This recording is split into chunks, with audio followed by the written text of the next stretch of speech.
మేము ఫోటోలతో సహా బయట పెట్టినటువంటి అంశాన్ని మీరు ఏ ఆధారాలతో అది కాదు అని చెప్పారు?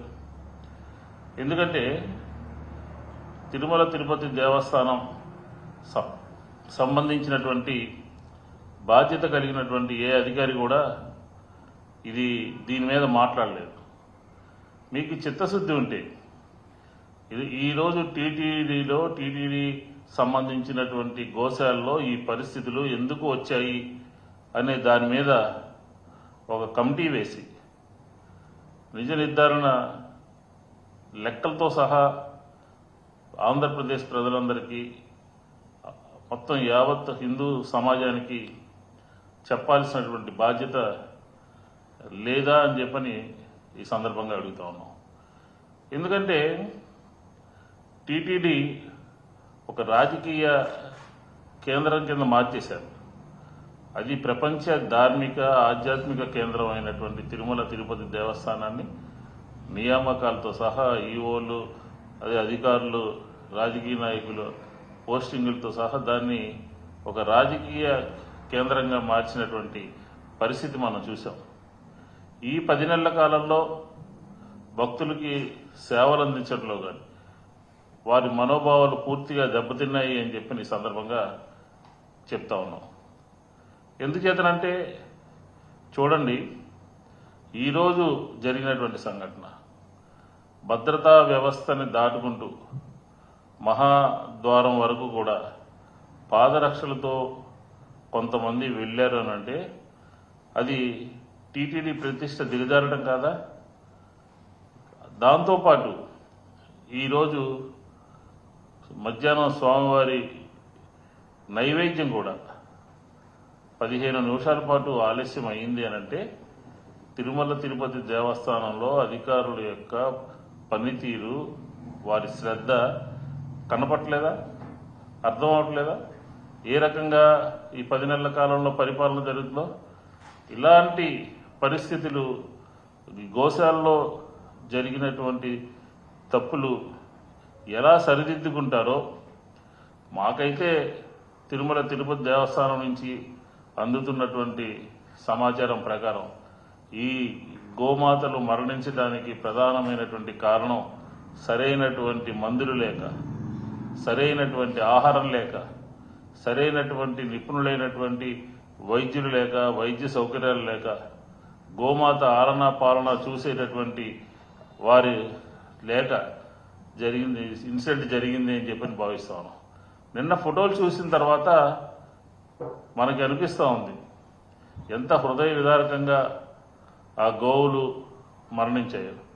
బక్క చిక్కిపోయి, ఆహారం లేక, పర్యవేక్షణ లేక, చిన్న ఆవులు, చిన్న దూడలు నిన్న మరణిస్తే ఈ టీటీడీ తిరుమల తిరుపతి దేవస్థానం అధికారుల యొక్క నిర్లక్ష్యం అనేది కొట్టొచ్చినట్టుగా ఫోటోల్లో కనపడుతోంది అని చెప్పని కూడా ఈ సందర్భంగా చెప్తా ఉన్నాం. ఈ రాష్ట్రంలో చాలా డైరీలు ఉన్నాయి, చాలా గోశాలలు ఉన్నాయి. అందరూ కూడా చాలా శ్రద్ధగా, చాలా బాధ్యతగా వ్యవహరిస్తూ ఉంటారు. కాబట్టి ఈ సంఘటన జరగడానికి యాజమాన్యం అంటే టీటీడీకి సంబంధించినటువంటి అధికారులు బాధ్యత రాహిత్యం మాత్రమే అని చెప్పని ఈ సందర్భంగా మనం చెప్పొచ్చు. దీనికి అసలు ఎవరు సమాధానం చెప్తారు?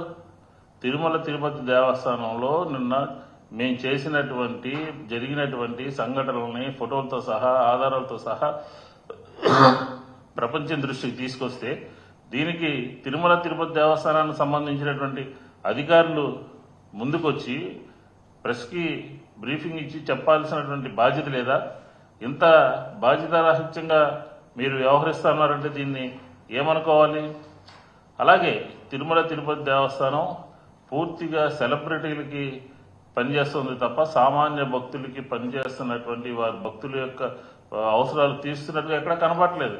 పబ్లిసిటీ తప్ప ఆధ్యాత్మిక కానీ లేకపోతే అక్కడ వచ్చేటటువంటి భక్తులకి ఇంకా మెరుగైనటువంటి సౌకర్యాలు అందించాలి అని చెప్పిన ఆలోచనే అసలు ఎక్కడ కూడా మనకు కనపడలేదు. ఎందుకంటే సామాన్య భక్తుల సంగతి సరే 300 రూపాయల టికెట్లు ఆన్లైన్లో తీసుకున్నటువంటి వారికి కూడా 6 గంటల పాటు దర్శనానికి సమయం పడుతుంది అంటే ఏ రకంగా సెలబ్రిటీల లేకపోతే పెద్ద పెద్ద వాళ్ళ సేవలో టీటీడీ తరిస్తుందో మనకు అర్థమవుతుంది. లోకేష్ గారి పిఏని దాదాపుగా 100 మందిని ప్రతిరోజు కూడా దర్శనం చేయిస్తూ ఉంటే ప్రతిరోజు కూడా అక్కడ పెద్ద పెద్ద వాళ్ళందరికీ కూడా ప్రోటోకాల్ ఉన్నటువంటి వాళ్ళు మిగతా అందరి దర్శనాలు పూర్తయ్యేటప్పటికి సామాన్య భక్తుల పరిస్థితి 300 రూపాయల టికెట్లు ఆన్లైన్లో తీసుకున్నటువంటి వాళ్ళ యొక్క పరిస్థితి ఏ రకంగా ఎన్ని గంటలు ఆలస్యంగా దర్శనం అవుతుందో మనం చూస్తా ఉన్నాం. ఇది టీటీడీ కాదు, ఇది టీడీపీ కార్యాలయంగా పూర్తిగా మార్చేశారు. ఎవరు సంబంధించినటువంటి వారు అక్కడ ఉన్నటువంటి వారిని ఇన్ఫ్లుయెన్స్ చేస్తూ వాళ్ళ దర్శనాల సంఖ్య విఐపి దర్శనాల సంఖ్య రోజుకి వేలల్లో పెరిగిపోవడం మూలంగా తిరుమల తిరుపతి దేవస్థానం యొక్క స్వామివారి యొక్క దర్శనం సామాన్య భక్తులకి దూరం అయిపోయింది అని చెప్పని మేం చెప్పడం కాదు, పత్రికలే ఘోషిస్తూ ఉన్నాయి ఇలాంటి పరిస్థితులు. ఈరోజు మా హయాంలో అయితే ఒక పరిమితి ఉండేది, ఎన్ని దర్శనాలు చేయించాలి, ఏ రకంగా చేయించాలి, ఒక క్రమ పద్ధతిలో నడిచినటువంటి పరిస్థితి గత 5 సంవత్సరాల్లో మనం చూసాం. కానీ ఈరోజు తిరుమల తిరుపతి దేవస్థానం యొక్క ప్రతిష్టని దిగజారిపోతున్నట్టుగా అక్కడ జరుగుతున్నటువంటి సంఘటనలు మనకు అర్థమవుతా ఉన్నాయి. వైకుంఠ ఏకాదశి రోజున జరిగినటువంటి తొక్కిసలాట్లో మృతి చెందినటువంటి పరిస్థితి, 6 మృతి చెందినటువంటి పరిస్థితి. కానీ ఈ మధ్య చూడండి అక్కడ ఉన్నటువంటి భద్రతా వైఫల్యం మూలంగా తిరుమలలో ఎగ్ పలావ్ అని చెప్పండి, ఎప్పుడైనా ఈ రకమైనటువంటి కార్యక్రమాలు నడిచినాయా? అలాగే అలిపిరికి సంబంధించినటువంటి భద్రతా లోపాలు, అలాగే పైన ఒక బెల్ట్ షాపు నడిపినట్టుగా పోలీసులు పట్టుకున్నారు తిరుమల తిరుపతి దేవస్థానంలో.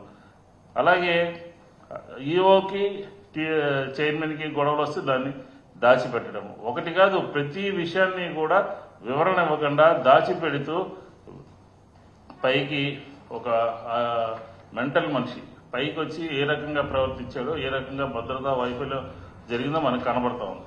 చెప్పులు వేసుకుని రావటం, బూట్లు వేసుకుని రావటం, మద్యం దొరకటం, అలాగే నైవేద్యాలు ఆలస్యం అవడం ఏంటి?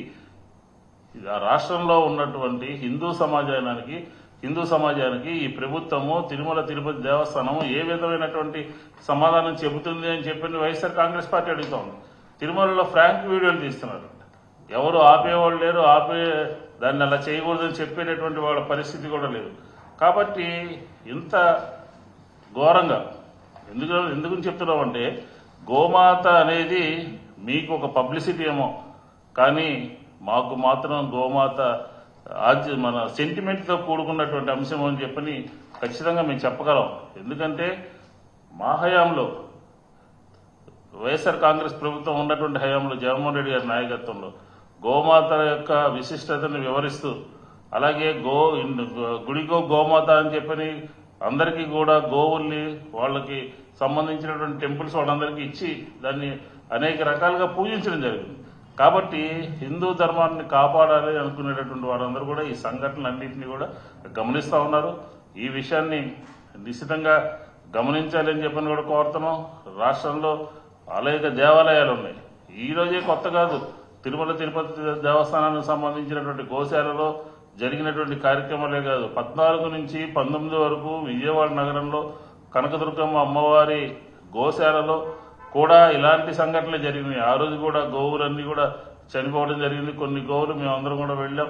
అసలు గోశాలను ఇక్కడి నుంచి తీసేసి చాలా దూరంగా తీసుకునేటటువంటి పరిస్థితి కూడా ఈరోజు అక్కడ నెలకొంది.